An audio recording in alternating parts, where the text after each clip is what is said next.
Hello, welcome back to the 26th episode of the Tower Sports Advising Podcast. Today we're going to kind of dive into obviously some recruiting topics. A couple shout outs I want to give is Snoo 16 in the rankings, and then Bentley at reserve, and then Coach Harry at Salve. They're moved up to number 4, and they were previously number 7. So nice to see some New England guys and coaches getting back into essentially the rankings like we talked about a month ago. I think diving into that, it's like we said, you never know who's going to be at the top. You never know who's going to be at the bottom. So it's kind of just playing into the season of like, all right, they weren't ranked. Now they're ranked. Or if you see the guys that started the season, maybe 2, 3, 4. I know Endicott obviously had started off slow a little bit, and now they're working their way back up. So rough start and then work through that. But it's nice to see, obviously, our D2 guys getting back into the rankings. All right. Today's podcast pretty much is going to be, if you're a high school baseball player right now, the recruiting game that you think you're playing doesn't exist anymore. Today, we're breaking down what exactly is happening in 2026 and what players and parents need to understand before it's too late. Our first topic is going to be, is high school recruiting actually dying right now? I wouldn't say it's dying, but I think it's on a trajectory downwards. It's not going up. It's we talk about all the time. It's the portal, right? It's we need guys to play right away. It's plug and play guys. Like high school recruiting, I think it's the hardest it's ever been, right? There's no room for error. And it's not meant to scare people, but if you don't have your ducks in a row, it's going to be really hard for you to get recruited to that school you want to go to, because we touched on it in the last few podcasts. Like sometimes people thought D3 was an easy ride, right? Like I'll just go play D3. I didn't get that look. You might not even get that D3 look anymore, because they're just plugging and playing guys at this point, right? Like they got that core group of guys that they've had for a while, and all they're looking for is maybe their left fielder transferred, or he finally graduated after his 5 years there, right? And they just need a plug and play guy. They're not going to most likely take a high school freshman who's 18 years old when they can just plug in another 21-year-old who just graduated from another school and has another year left, right? Like it's hard. I think it is much harder now to be recruited at all levels, that meaning D1, D2, D3, JUCO, and NAIA. I know we talk about it. Doesn't happen a lot up here with NAIA, but I think it's the hardest it's ever been to be an athlete, and at least in baseball, to be now recruited to go play a college sport. I think like the word dying, I think it's dying in a way that the kids that were getting looks, let's say 2 years ago, aren't getting the same looks they were getting 2 years ago, right? And what I mean by that is essentially like you'll see the guys like the 1 through 5 hitters on your varsity team, right? And you'll take it as those kids should no doubt be playing college baseball, right? And it's some teams you'll see maybe 3 play, maybe 4 play, maybe 1 play, maybe 2 play, right? Most teams, sure, maybe 5 out of 5 make it. But I think a lot of it's just like going back to what you said of like the game of baseball is getting older. So if you take a Division 3, which 5 years ago could have been, all right, we're taking all high school guys and 2 transfers, right? We're taking one guy that wants to bump down from D1, or maybe a guy that wants to bump down from D2, or hey, even maybe a D3 transfers across, right? I think with that though, it's like before there wasn't that plug and play, like you said, right? Now it's like, oh, well, I just got a kid that maybe finished up. He's a local Connecticut kid. He finished up his undergrad degree at, let's say, Denison, right? And now he's like, oh, I got a grad year and I want to come home, live back at home, go to school, get my master's, and I can go to Eastern for a year. And I think that's where it is hurting the high school guys more than anything, because like you said, the plug and play for 1 year. So maybe they need a 4-year first baseman, right? But they're going to take that kid for 1 year, and maybe that continues their streak of like, hey, every year I'm going to bring in a first baseman. And then that kid that had the opportunity isn't going to get the opportunity as a freshman, or he's going to have to go to another school, and maybe you become that plug and play guy, right? So I think there is a lot of value in what recruiting has turned into today, but I think that's the biggest thing. I think plug and play is essentially what 90% of college coaching is looking for, right? It's the game's gotten older, and let's see who we can fit. And it doesn't matter how old you are, as long as you got eligibility. Yeah. And I think we talked about it right when COVID first hit. It's like, when are these guys going to leave school? We're like, okay, that 5-year mark finally hit. That was last year, and it's still a old man's game. It doesn't seem to be getting any younger. And it's more evident now that it seems harder to crack the lineup as a freshman than it's ever been because you're competing with 22, 23-year-olds that just have years left. All right. Next one is if you're a 16 to 18-year-old player, are opportunities shrinking? I wouldn't say opportunities are shrinking because we'll say it all the time, right? You'll hear me say it, you'll say it, people say it all the time. If you're good enough, they'll find you. If you haven't heard that before, then I think that's a real problem. But if you're good enough, they'll find you, right? And I think opportunities are shrinking for those projectable guys, right? It used to be, hey, he's 82, 83, right? But he's 6'4". We project him to be 90, right? We'll get some weight on him, get him in the weight room. Now with roster cuts, it seems like projectability isn't really a thing because you have to hit on your guys. And I love bringing up, ever since I've been exposed to the Ivy League method of you only got 8 guys. If you miss on one of those guys, that could set you back so much. And I know D1 now it's 32, it's going to 32 people. So they have to hit on at least 8 out of 10 guys if they're bringing 10 guys in. Because if they don't, it's going to set them up for a horrible future.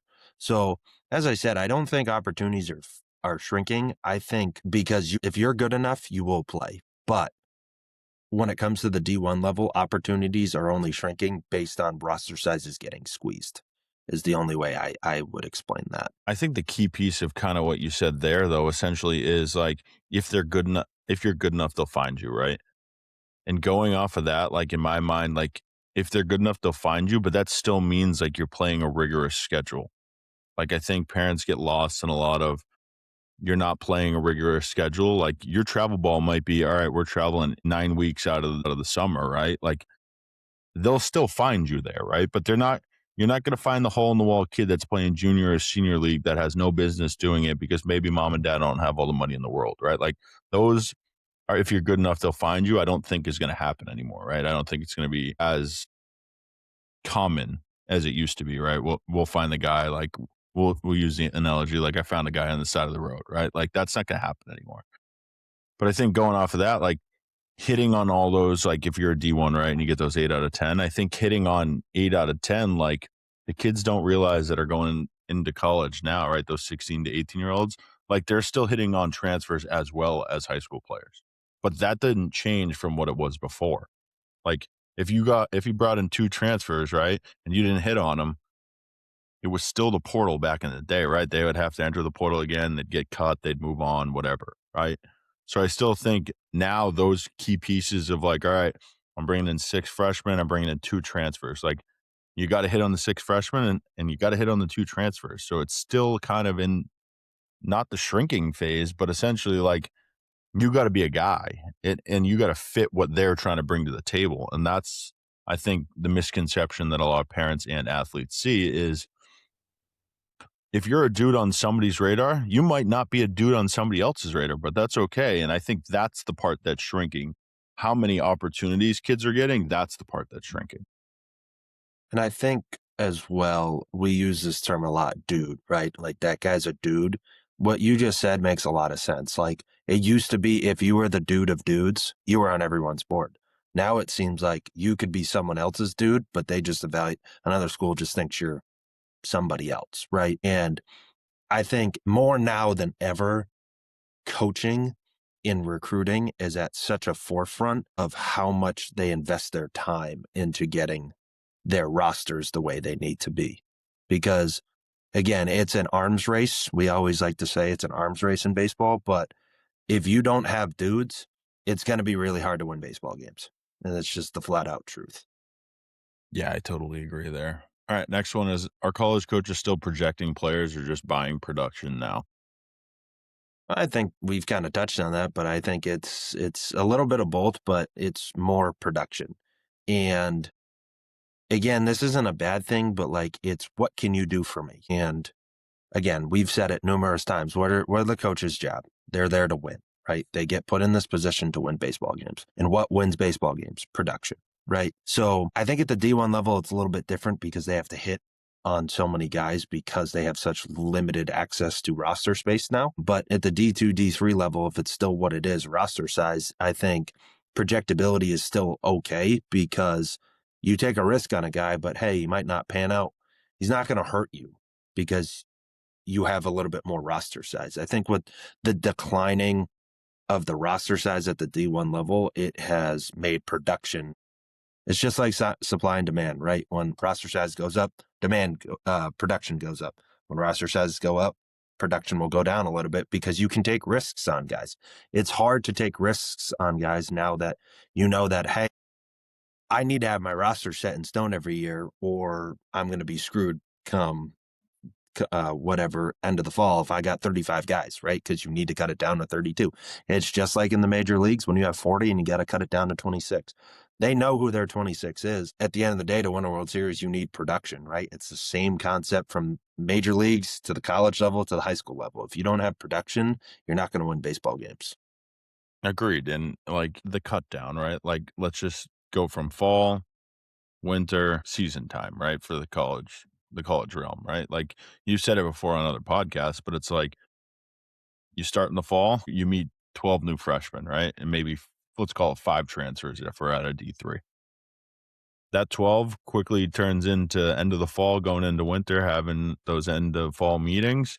12 turns to 8, 5 turns to 3, and they're finding new homes. But by the time you get back, essentially for season time, right? When you come back from your winter break, those 3 and those 2 might be replaced with other new kids.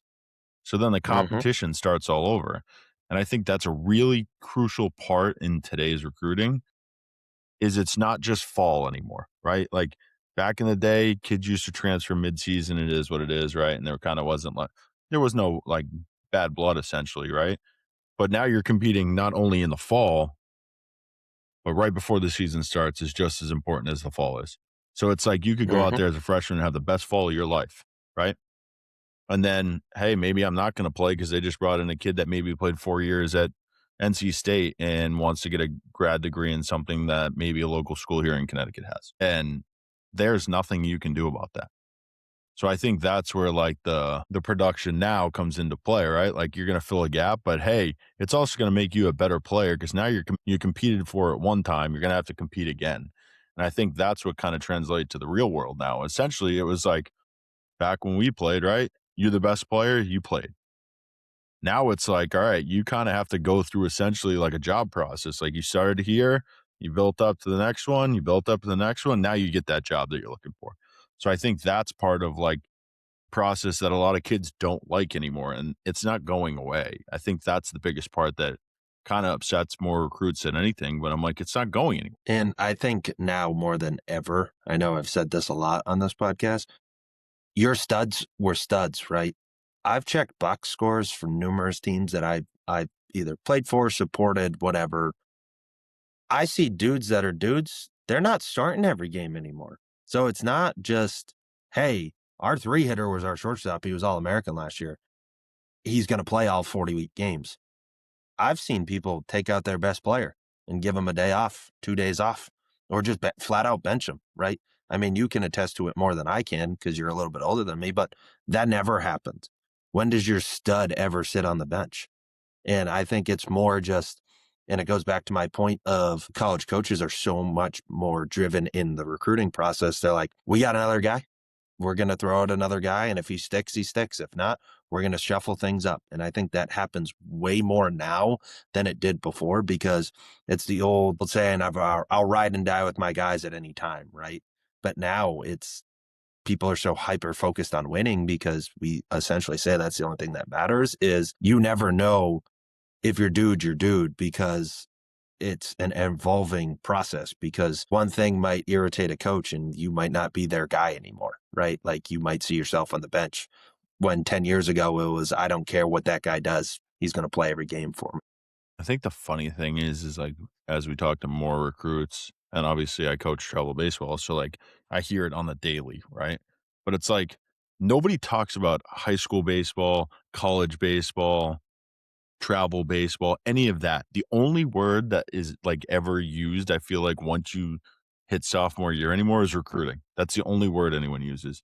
And I'm like, you're missing out on so much, but I think a lot of it is like, yes, we've become in on the hyper focus of that recruiting, right? Like that's important to everybody. We care about acceptance rates. We care about how many kids are in the school. We care about major. We care about what the minimum GPA was to get into the school. And it's like, you can't forget baseball when adding all those equations in. And I think a lot of parents get lost in that. Like, yes, do I want every kid to go to the school that they want to go to? Absolutely. Is that realistic? Absolutely not.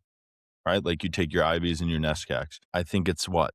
Something along the lines of like 96% of high school students can't get into those schools or something. It's a crazy number. It's a high Right. number. But it's like, if you get the opportunity to get into that school and play a sport, like not that you're going to obviously be set for life, but you're going to be very higher above than everyone else. And I think going off of that is, and correct me if I'm wrong here, people wanted to complain about like the COVID years and like how it like messed up baseball and kids are too old and all of these things. But I'm like, it kind of was just like a space in time that either people forget about or they moved on from. And if Mhm. they're still going off of it, they're probably better off. But like, I think that's why it's become this thing is because we had such a long gap in baseball in high school, college, pro ball, whatever it is, right? But I think everyone's so focused back on winning. Whereas before, during those COVID years, it was like, I'm just happy to play baseball games. And now it's like, well, I want to be the best team in the Northeast. I want to be the best team in the South. Or, hey, you take Coach Glab at Northeastern, right? They won, what, 50 games last year, like 51-9 or something like that. And it's like that guy wants to have another great season because he put all this effort into the last 5 years throughout COVID of, I really believe in this team and I'm building these key pieces. And I think that's what you see more in the recruiting process now of the guys that one, care about winning, two, care about your kid, and three, are going to give you the end result of that degree plus 4 years of baseball experience. And like that's what you go to college for, right? Every college coach that I know that's in my mind a good coach, when you go on your recruiting trip, yes, they talk about baseball because that's why you're there. But like they're all going to say, you're here to get a 4 year degree. We don't want you here for Mhm. 6 years getting your undergrad. Now, if you got 2 years after, you want to do a grad degree, or some schools do kind of that accelerated 5 year program. But with that, they're like, we want the degree. We want to create a group leader outside of the baseball field. And I think that's like a big image that people don't really understand until it's kind of over. Like I remember the first recruiting trip I did when I was at UNH with Coach Solano, and it was like the first thing he said. He was like, I want to help your kid grow, right? And I want him to graduate in 4 years and be a better person. And that kind of stuck with me because I feel like when we were getting recruited, it wasn't really, not that it wasn't that, but that's part of playing the sport. But it just never was really vocalized. And now I tell kids all the time because I'm like, Solano was great to me, but now it's like he's got a couple by guys and so on. But I think it just stuck with me. It's like one of those things in baseball where you're like, this makes a lot of sense. And it's like Mhm. until somebody else says it to you, like then it clicks and you're like, this really makes sense. And this is really who I want to lead my kid on a field and in the classroom for 4 years. And I think that the last thing I'll touch on is I think that's the beautiful thing about our sport is when you're in it, you have no idea. So when you finally are out of it, you get that look of, was it really all about the wins or was it about what type of person I became? And the last thing I like to touch on is it involves football, but like Saban was on, I think, the floor talking with Trump or someone in the cabinet about restricting the transfer portal because he's like, I told my guys when I became a coach many years ago, he's like, I'm here to get you a 4 year degree. Now it's 4 years, four schools. So he's like, we're losing the plot of what's important. And I think it resonates today because of anybody can just up and leave and just go to four schools in 4 years, five schools in 5 years, and they're on their sixth school in 6 years and they don't even have their undergrad, right? It's supposed to be 4 years for 4 years. So I think we've lost the plot on what the portal can be and what is the goal for the kid when he comes out of college. Because we talk about debt all the time, right? If you're going to six schools in 6 years and you don't have your undergrad, you're wasting a whole lot more money. And it comes out to be, what are you more focused on, playing or actually getting your degree and starting your life? Right. I think the one thing I'm going to say off of this, and I'm going to make it quick, but it's like There's a reason student is before athlete Mhm. when it's said student athlete. And I think, like, if you just sit and think about that for a second, you're like, all right, well, this makes a lot of sense. But again, it's the wild, wild west now, right? Like kids are shopping hundreds of thousands of dollars just to go to one school for a year, and maybe they stay for 3, but maybe they're in the portal and the school's going to pay them out for that, and they move on to another school. So I think that's kind of the gist of that one. All right, next one is, what is the biggest lie being told about recruiting in 2026? I think it has anything to do with the college coaches. I think it's more on the AAU level. It's you have to do X gets you this result. And if you don't do this, you don't get that result. And we've said it numerous times. Like, it's not, hey, I give this guy this much money and he gets me into this school, or I give this much program this much money and they get me into this school, right? That is to me the biggest lie because there is no equation that is A plus B equals C, right? There's no equation to solve recruiting. There isn't. It's a free flowing state that changes every single year, every single month, and every single day, right? There's always new things that happen. So I think when it comes to that, it's like, hey, you got to give me this much money and I'll get you into the school. It's not how it works. We've talked about all the time. It's all about relationship building. And are you good enough? And are you a person they want, right? Like we can't read coaches' minds. We can only go off of what they tell us, right? So if they tell us, hey, I didn't think he was good enough, and that's all they give you, there's so much more to that. And we can't just be like, oh, it was because your play wasn't good enough. There was maybe, hey, you're not a good enough student. B, maybe you were a bad teammate. C, maybe you tried shooting your water bottle and then you didn't pick it up, right? There's so many aspects to recruiting. And I think people just try to make it simple and cookie cutter when it's not. And I think it always has to do when it's exchanging dollar values because that's everyone's thing. And if it's their tactic of, hey, you give me X dollar and I get you to this school, there's a lot of false promises. And what ends up when you put out false promises is a lot of them fall short. So I think that would be my biggest lie. And I think in the player side of things, it's, oh, well, this kid went to that school. I'm not good enough. And it's not, you're not good enough. It's you lack the confidence and the will to want to be good enough.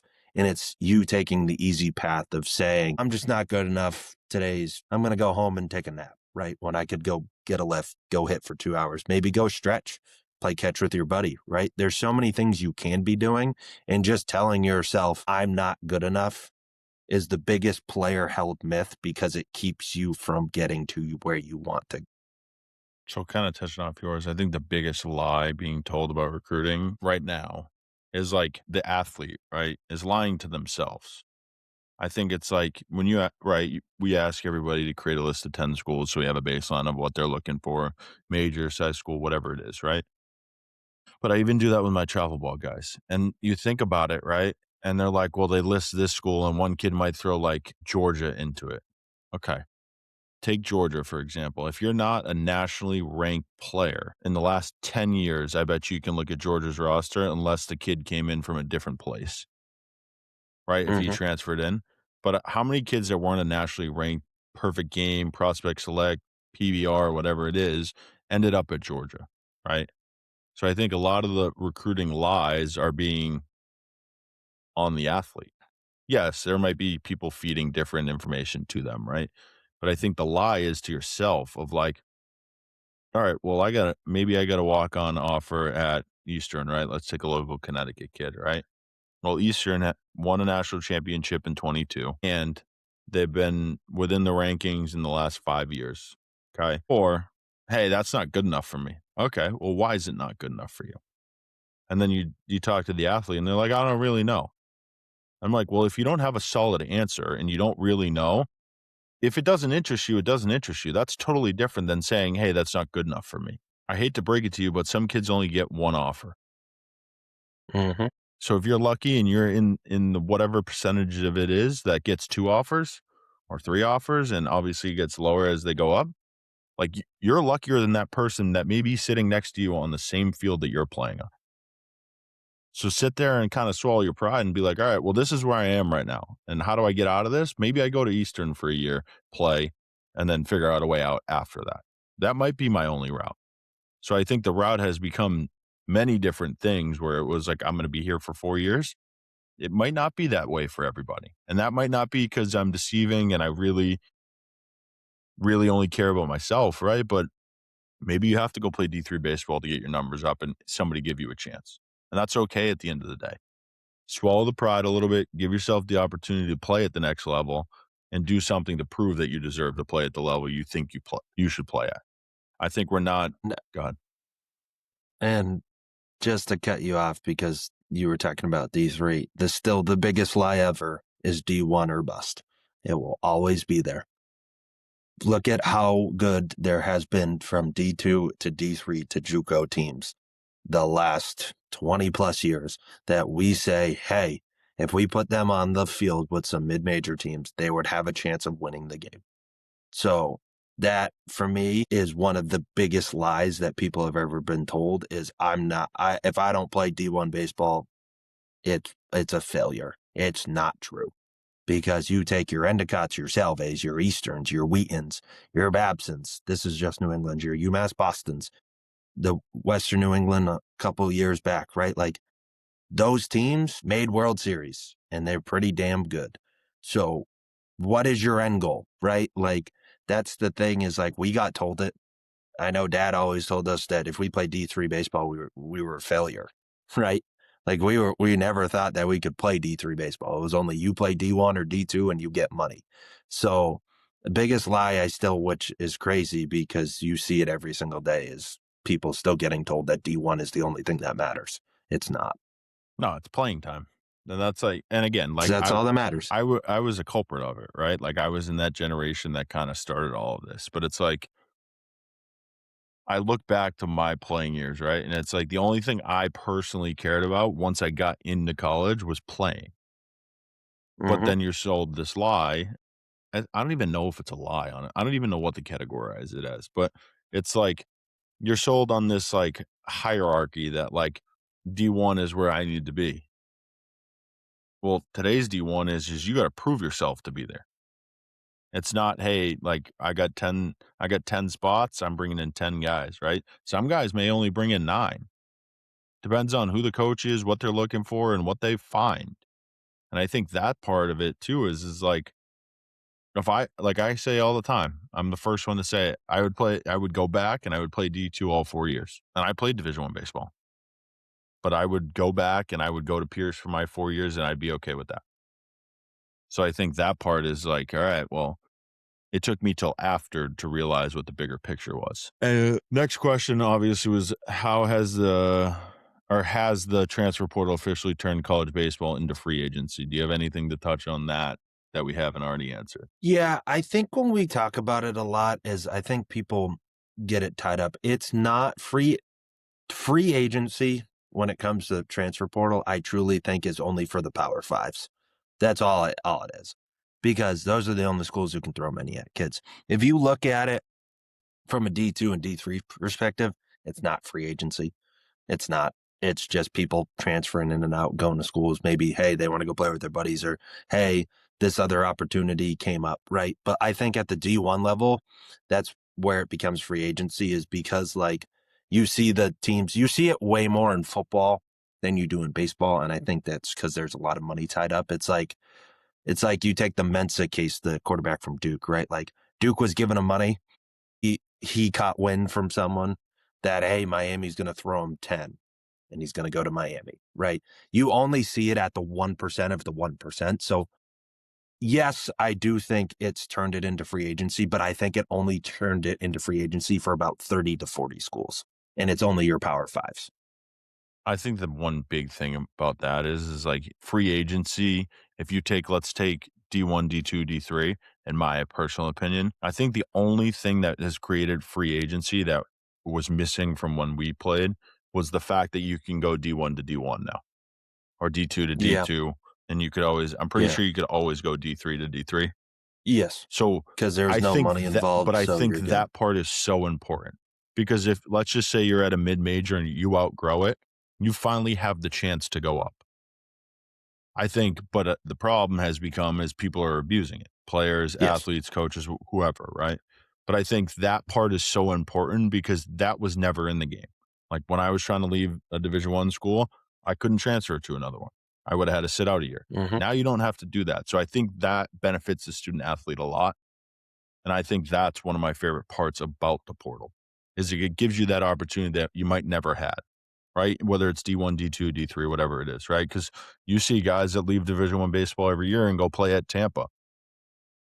Great school, North Greenville, right? All Snow, all Pierce, those anyone. schools. But it's like Yeah. great school, location might be important to you, and you're gonna win more games maybe than you did at your mid-major.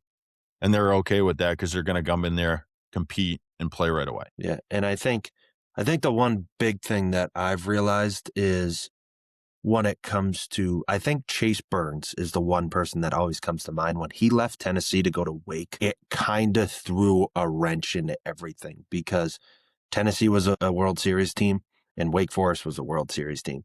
And then the ace of Tennessee, who was going to be a top 5 pick, got more money and went to Wake Forest. Right. And I think that kind of threw a wrench into things of like, what's going on here? Why would a potential top 10 pick leave a school that's going to run it back? Right. I think that is for me that I was like, whoa, you don't see that all too often. Right. And especially at college where they can finally stop paying people, you're like, what just happened? Because as you just said, you leave Tennessee, you can't go to Wake Forest. You have to go play Division II baseball or Division III baseball. So it kind of just changed the way everything is now because you see people just going from one powerhouse to another powerhouse, which could never happen before because they would block you from doing that. Like I honestly think, and this is my honest opinion, and I don't think this would ever happen, but there's a chance. When you played video games as a kid growing up and you played the show and they made a super team of, let's say, the best player at every position, that's going to happen at some point. It might not be next year, Hmm. but it might be 20 years from now. But the guys that maybe win every single position that wins a gold glove in college or whatever it is, right? Like you might see those guys on one team for a full year out of school. It might happen. You you essentially kind of saw it with LSU. Again, they recruited Cruz and all that, but like if you looked, like look at that LSU team, almost every single player was a top 5 player at their position or a top 10 player at their position when it came to the end of the year. Again, we're talking about the best of the best. So if you took first team All-American and it was all 9 positions, you could pencil it in potentially, like you said, in 20 years that they all went to LSU or they all went to Tennessee or whatever like that. And I do think that is one thing that could happen. Because you think about like And it's very, very rare. It's probably 1 in a billion chance, but there it is a shot that it could happen. you think about like Oregon football, right? What's his name said, I'll donate as much money as I can because I want to see a national championship, right? Phil It Knight, he right. said, I just want to see it. So it takes one person to say, "Hey, I'm going to donate this much money to the program. I don't care what it is. I want all 9 All-Americans on a team." And what happens?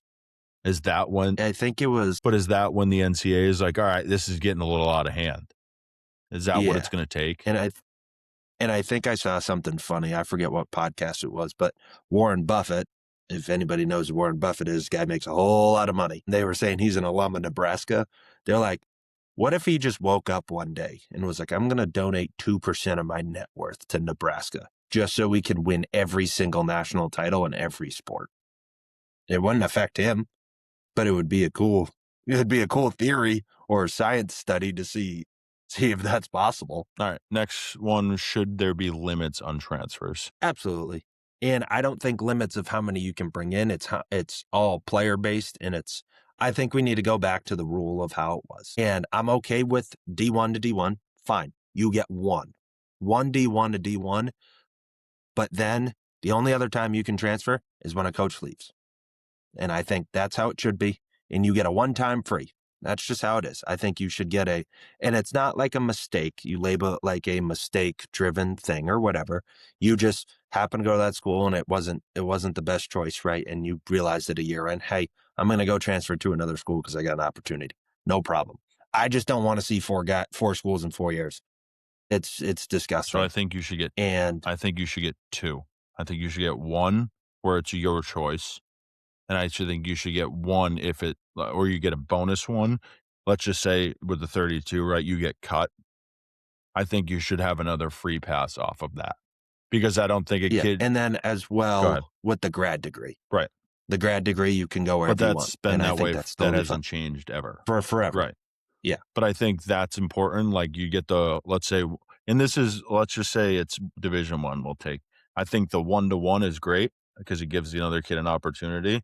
But like after that, you got to go down. You can't yes, just keep school hopping, right, and chasing money or whatever it is. But I think the also one which would be important is with obviously minimizing the rosters is if you get cut or you get, let's call it released, right? Because essentially that's what you are. You're DFA'd, right? You're a designated free agent. If we take that and you get cut, you get one more, you get a bonus. yeah, Because then you're which not is fine. hitting the 4 years and 4 schools in 4 years. You're only hitting three, let's say.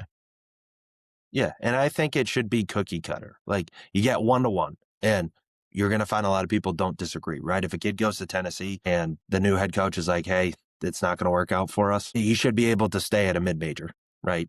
Or hey, he goes plays at another Power Five if it was a high, right? Like you saw it a lot when you played, right? Like you saw those kids.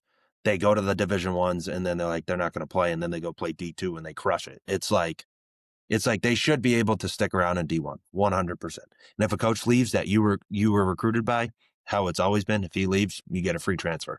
I think that's a great role. And then the grad degree should stay the grad degree. If you graduate from a school, you should be a free agent. Essentially, you can go to whatever school you want with no limitations. But it's sickening for people who transfer and to multiple schools. It's ridiculous. So I think off of that, I think people also forget that during right before the transfer portal became big, people forget that they blocked the coach leaving and staying at Division One. You still had to sit out a year. Mm-hmm. People forget about that, right? Like right before the portal became big, right? They blocked that for a very very short period of time. But I think it was like Virginia Tech's coach or somebody like that was leaving, and all the guys were like, "I got to go play D2 if I want to leave." It's But it's ridiculous. like trial and error, right? Like you got to put it in to see if it worked because then maybe that was the option of like, hey, maybe coach leaves Virginia and ends up at Texas, right? Like maybe that stops the super team, but then you're like, there's really no rules with this. Mm-hmm. So next question is the loyalty in college baseball completely gone? No, and I truly think, and I brought it up a lot, I think it's where the money goes. And like you see a lot of mid-major teams that are fun, that make runs in like March Madness and stuff like that. And like you take Oral Roberts or teams like that that make runs. You see it more because ESPN likes to post that stuff. But like, how many times have you heard, "Hey, I got some offers to go play at this school, but I wanted to stick it out with my boys," right? You see it a lot more at mid majors than you do at the big time schools. And usually when it comes to the big time schools, it's the kid turning down the draft. I don't think it's the kid transferring to another school. But there's absolutely still loyalty. But I think the cases of the people being unloyal and switching sides gets blown out of proportion more. So you see it more often. But there's absolutely loyalty. And it comes down to what your relationship is with the player and the coach. It's that simple. I mean, there's one that we know of, right? D3 guy that was an All-American, came from absolutely nothing. I'm not going to say names or where he went, but he got offered pretty much a very high percentage off of school to go play Division One baseball. He's like, "Nah, I'm good. I'm going to stay with the team that's ranked," because that's what he got an opportunity, not right out of high school, right? He got it his first year of college, and he became an All-American. He's like, why would I leave? And I think you do still find a lot of those guys, which is cool to hear their stories. But then it's like you sit here and it's like, all right, well, they're throwing this money at me. And you kind of have to sit down and be like, what changed, right? Like it's only, let's just say it happened within a year. What changed? What became that big driver of how you got to there, right? Because yeah, some guys, we say it all the time, right? Some guys need that freshman year to figure out where they actually are, right? And then you get to the one percenters, right? Like those kids in high school are already throwing 99, right? The difference is those kids that are the one percenters are throwing 99 with movement and throwing the white thing over the white thing. So that's why they stay at these schools for so long. Whereas You'll get that one guy a year that gets posted in the portal that you're like, this kid's throwing 102, right? One pitch is dotted on the outside corner, and then he can't locate, and it's full count, and then he strikes the guy out. But he lost 4 innings because he's at 100 pitches by the end of the 4th because he's throwing 25 pitches an inning. And then it's like, which guy's going to take a chance on this guy? Because, hey, you can't teach that, right? This is all natural, all gained throughout his 18 years of playing youth baseball. But then it's like, I'm going to be the guy that changes him, right? And a lot of guys nowadays, I feel like will be on the opposite end. They're like, well, he's done this for 18 years and he still can't throw a strike. And those guys are kind of the guys that end up sitting in the portal longer. And that goes back to production, right? It's if can you produce? Guys want transfers that can produce. Right. Simple. All right. Next one is mainly towards D2 and D3 players in schools. Who's getting squeezed out first, walk-ons or developmental guys? Yeah, I don't think either. It truly comes down to, did you get better?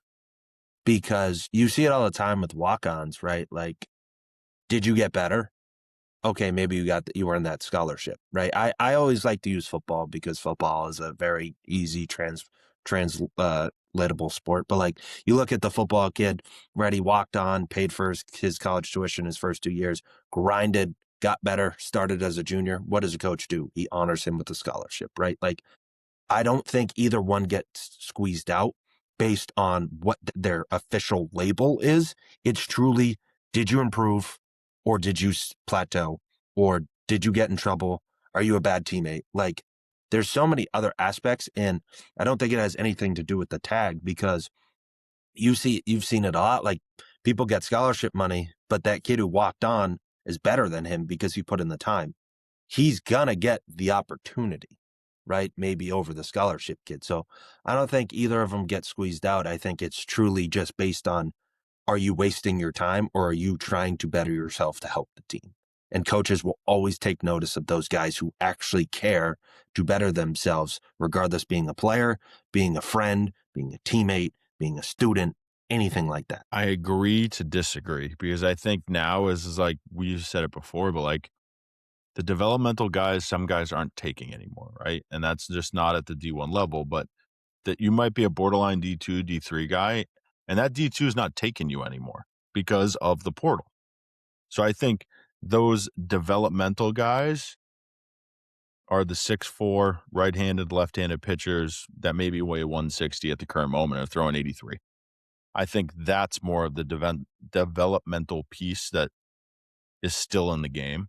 I think your 5'8", 140-pound second baseman, I think those guys are getting phased out more because there's really not much more development you can put into them. And that's not that their ceiling isn't higher than the other guy.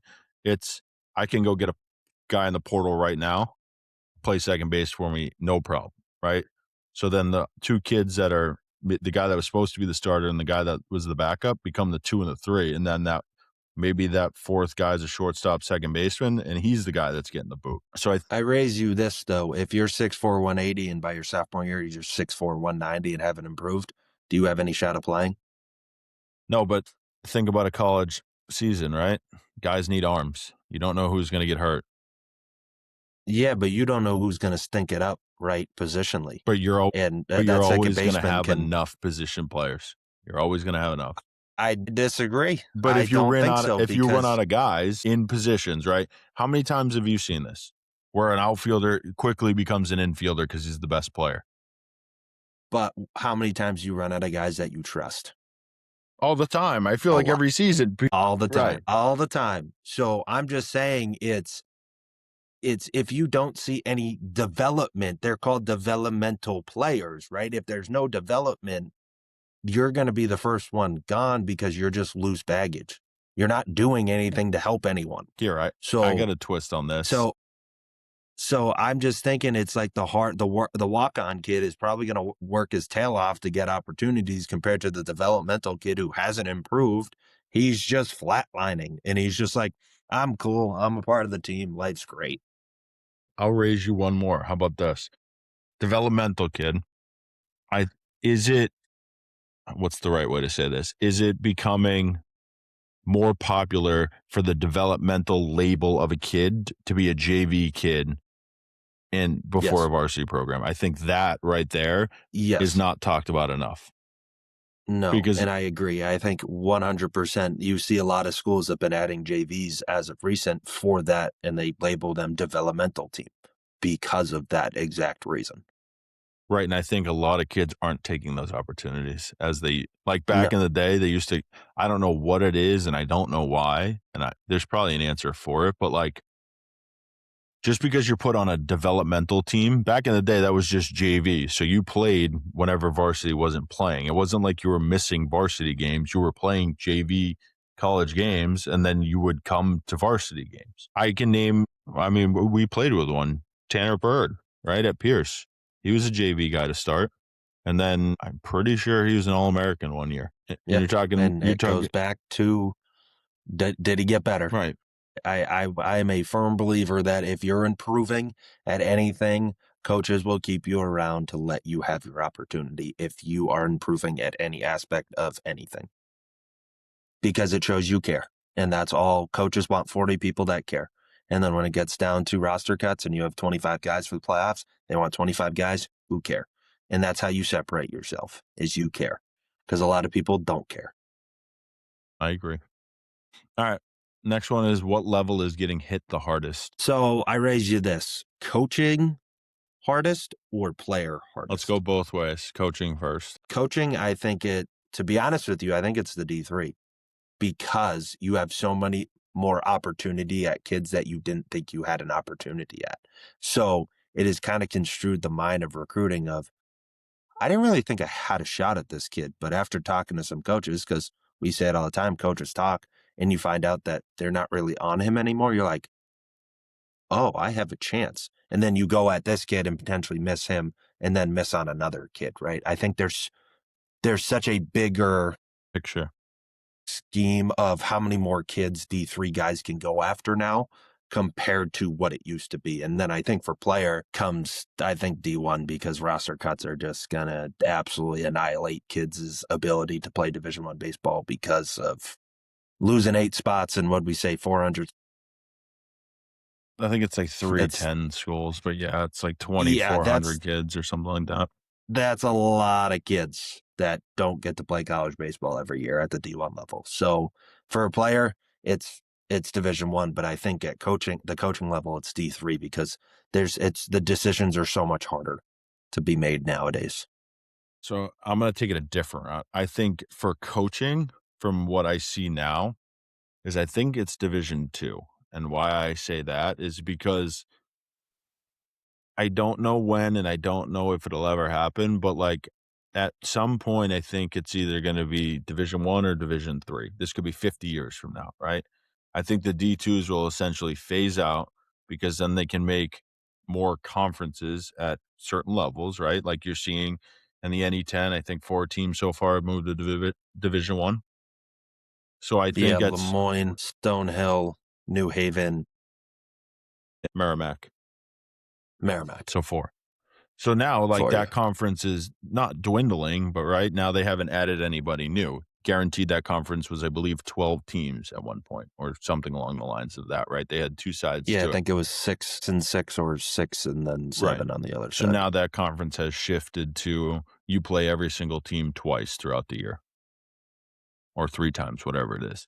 So I think D2 has become a lot harder only in the aspect of, like, the way I think kids, especially in our area, work now, their minds are essentially like, I'm either going D1 or D3. Because when I ask kids, right, kids that we work with or kids that I coach, there's not many kids that will name a Division two. And I think it's just because it's not talked about as much as it was when we were kids. So I think with that being said, it's like, why not throw a couple D2s in there? But I think that's the harder part of convincing as a college coach a kid to go to a Division two now.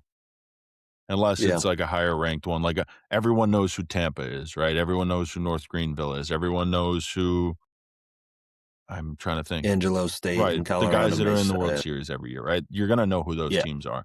But if you go and look those rosters, I guarantee you those rosters are primarily transfers and high school guys, right? But I guarantee you those transfers are immediate impact players. And most likely local guys Right. that came home.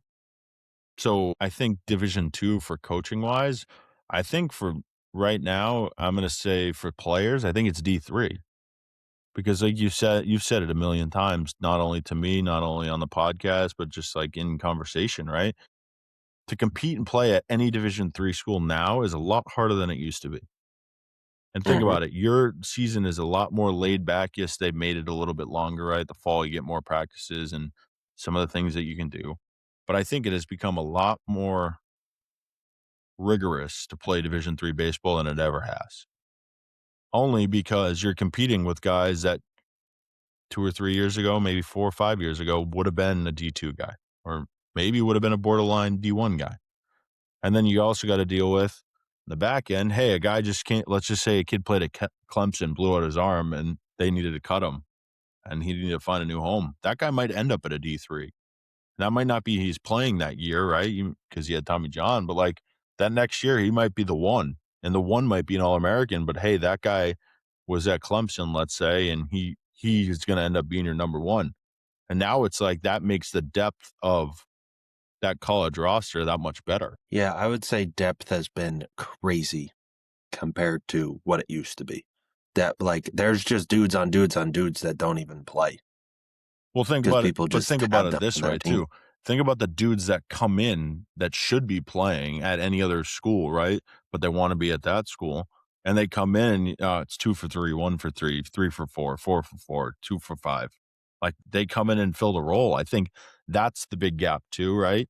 Is it's easier to fill the role than it ever has been because you have that much depth. Yeah, and I think it breeds competition too. Like we talk about all the time. We're like, why is this kid playing one game? Comes in, he hits. Oh, it's because the other kid's going 2 for 4 as well. So like decision making, I would say, has been hard as well because competition is through the roof. And if you're a team, you're in a good spot if you have kids competing still at midseason for spots because it means kids are excelling. Last couple questions here. Are tools or production more important in 2026? You know me, and for people who don't, I don't care how hard you throw, how fast you run, how hard you hit the baseball. I want the kid who's going to go out there. He's going to go 2 for 4 with a walk, or if he's 0 for 4 with a walk, he makes a diving play. Or that pitcher that, hey, had a rough outing last time, he's going to come back and he's going to go 5 innings, 8 Ks, 1 hit, right? Like production to me, and again, this is me, not, I don't speak for everyone. The only thing I care about is production. And the reason for that is because when it comes with production, it comes with the other values as hustle, teammates or good being a good teammate, care, confidence, things like that. When production and I think the problem is when people start talking about production, they don't dive into the whole aspect of it. So when you hear production, you only hear stats. And that comes off of what can you do for me right now? Right. And production for me is what I care about because I'm going to take that 5'8" for second baseman who's hitting 400 and making every play over the kid who's 6'2", 190, who we can project can get to what that kid's doing. Right. Like, and I think I have a very reserved mind in the way I think about that. But like, I want people who are willing to die on the field and produce at a level that they want to win. And when it comes to production, it translates to wins. I'm keeping it short. Production keeps you on the field. Plain and simple. Yeah. That's it. Simple. If you can produce at any aspect of the sport, you're going to play. All right. Next one is how much does age and physical maturity matter right now? It's everything. Right. Like when we always when we're coaching kids, it's like think about what you are now compared to what you're going to do next year, right? So you take that senior who's competing against just 18-year-olds, boom, thrown into the fire first weekend. You're facing grown men. And I've said it numerous times. When I got to Pierce my first day, I was a bigger kid. I was 6 feet, probably 195. I thought I was a big kid. I get to school, I see you. I see Octave, he's 6'4", 240. I see Mike Cogshell, he's 6'3", type, right? Like, I just see dudes on that are grown men with full beards and hair that I've never seen before. And I'm like, and then you think to yourself, am I prepared for this? Like, you don't understand what it is until you're in it. And I think I think just with the COVID aspect of everything and everybody getting older, you see much older lineups than you did before. And like I say it all the time, when we won our national title in 22, I was 22 years old and I was a grad student. So I was pretty young for my age. I was our third youngest starter in our lineup. Like, imagine being an 18-year-old freshman coming in, facing a bunch of 22 to 24-year-old men with still eligibility. Like, it's crazy to see how old teams are now than what they used to be, because people just keep sticking around and they just keep getting more years and more years and more years. I think my answer is going to be is age and physical maturity, but like I'm going to change it to just maturity. If I look at the kids that I've coached or we've helped get into school, or even guys that I know of that live in the state of Connecticut, right? If you put the word maturity next to those kids' names, some of those kids are probably the most immature kids in the world, right? Like, I think the easiest kid to sell in recruiting is the guy that you don't have to tell to pick up after himself, the kid that breaks it down, shakes everybody's hands, or gives a high five at the end of practice, right? Doesn't have to be told to move the turtle. Like, kids don't understand like that stuff actually matters until they're in Hmm. college. And it's like, oh, you didn't move the turtle today? Well, we're going to run for the next 2 hours as a team because little Timmy didn't want to move the turtle or didn't want to help Hmm. pick up the balls after we hit him or didn't want to shag during BP, right? And then I think you go to the physical maturity, right? Everyone doesn't need to be 6'4", 280, right? I think we're kind of in the realm of there's no perfect size and there's no perfect weight, right? Yes, there are going to be certain guys that are like, I want everyone to be 6'2" plus, right? Go ahead. If you're, what is it, power four? And that's what you recruit. That's what you recruit. Nobody's going to tell you differently.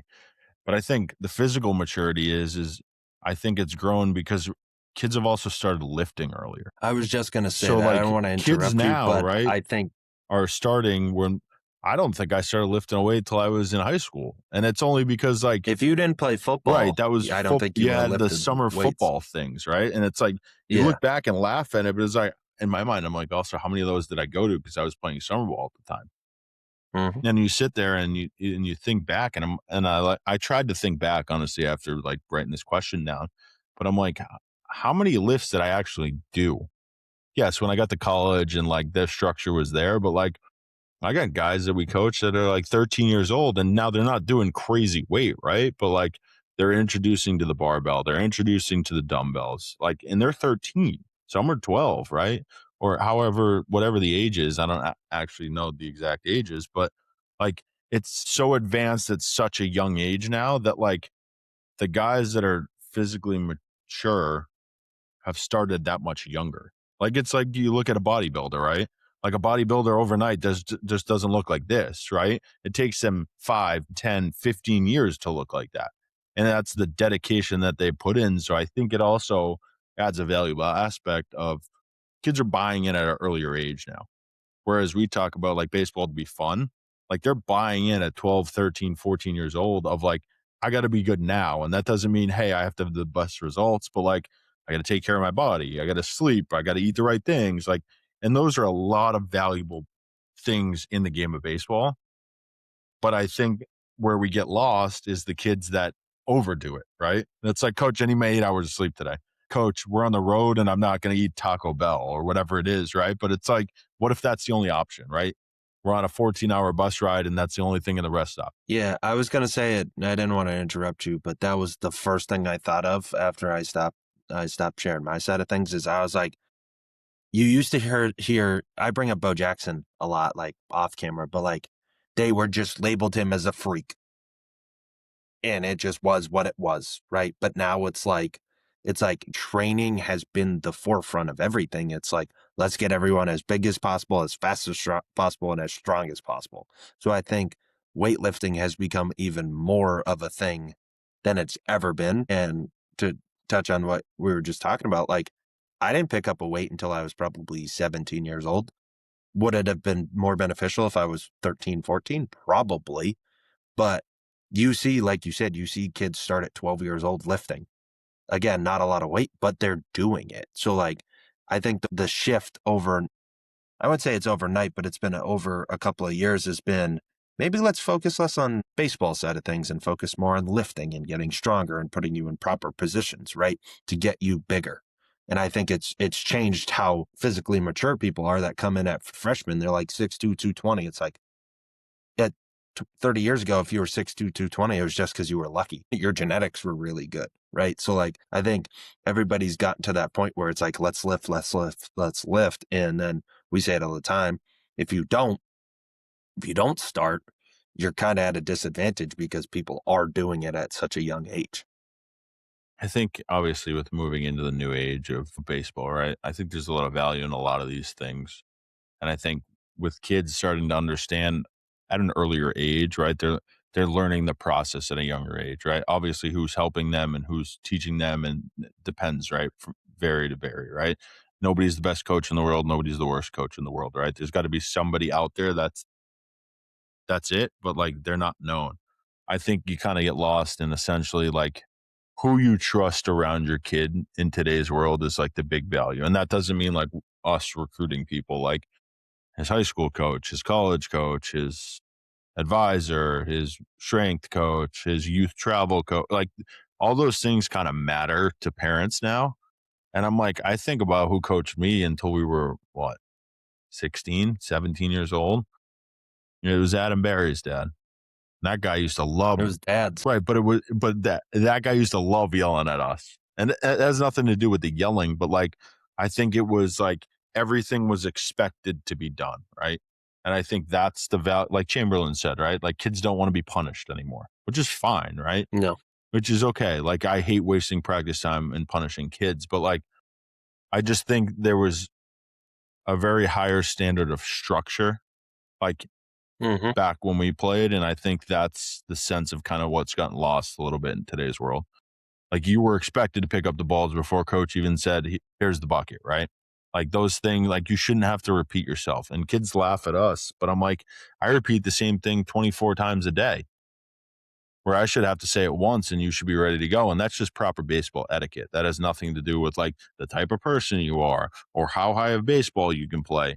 But then it does tie in at the end of like, you might not get a scholarship or you might not get a roster spot because that coach, like you said, you shot the water bottle at the end into the basket and didn't go pick it up. And the college coach was hanging outside the dugout. It's dumb as it is. And like the reason we say these things is so kids don't get crossed off lists for doing stuff like that. I say it all the time and I repeat myself. This is the one thing that I always say is coaches are always 5 steps ahead because they are always envisioning themselves. Can I bring this kid to a regional and will he help me get to where I need to be? And those little things, can he trust you?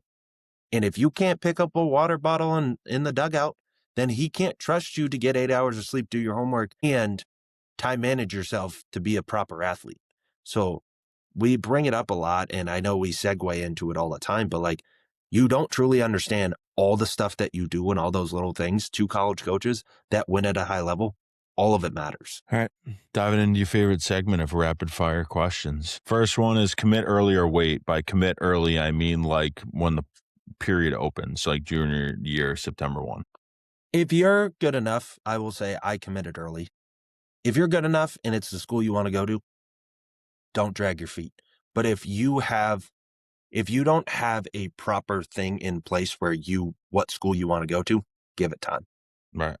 I think commit early because I've seen more kids now that like override their timeline of like, because most guys that are offering you money are going to timeline you, whether it's 4 days, whether it's a week, whether it's a month, right? So I think secure your position. Obviously, don't commit right away. Like if you're on the middle of a visit and the coach offers you this, don't commit right away. But I think go home, think about it, and honestly stay in touch with that coach. Like, hey, coach, maybe I need a couple more days to think about it. Most of the time, they're going to give you those couple more days. Hmm. Like transparency and committing is very key in all of this. Yeah. And if it's the school you want to go to, do it. Don't have no regrets. Next one is D1, D2, or D3. What actually matters? Whew, it's a good one. So I'm going to take it a little bit this direction. I think all the coaches that hold themselves to a high standard, what matters is your ability to show up every single day. because the grind is so long and it gets longer each level you go up. So I think it's the testability to, can you show up on day 40 of the season and give that same effort that you had in the fall of the first day of practice? Mine was going to be accountable. Yeah. Yeah, they love accountable people. They love people who can hold themselves to a standard that they don't have to repeat And they don't themselves. have to watch you. Yeah, Showcase performance or game performance.